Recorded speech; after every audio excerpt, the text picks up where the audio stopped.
He goes on and says, be kindly affectionate to one another with brotherly love. Affectionate to one another.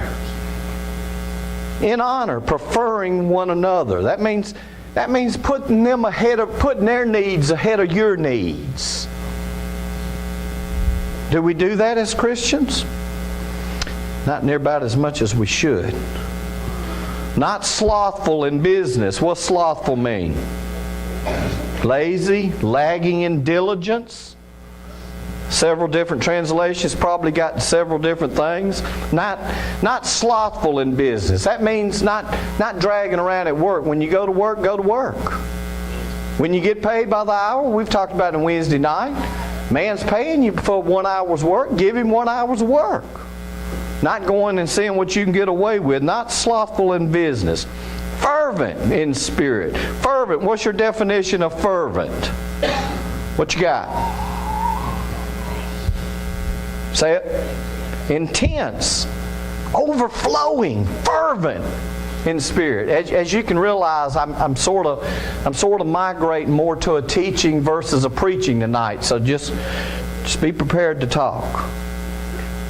Fervent in spirit, serving the Lord, fervent. If you're fervent, if you're overjoyed, if you're overwhelmed, if your cup is running over,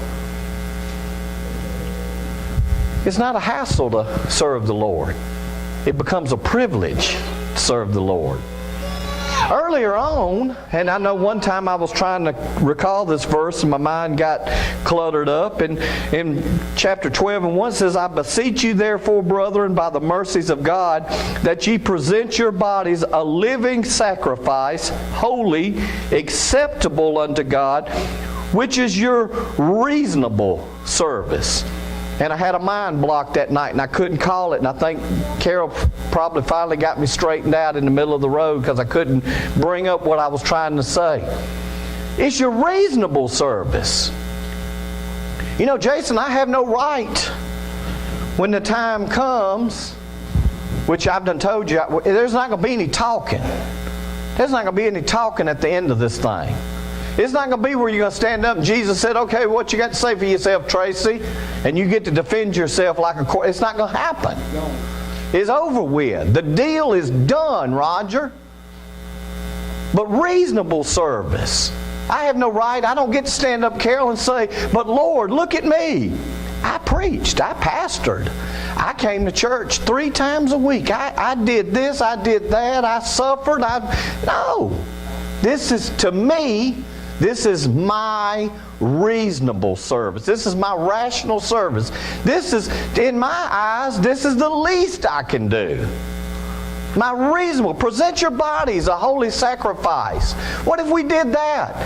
What if we just presented our bodies as a holy sacrifice, realizing it's God's, that your body is not your own, that it's your reasonable service.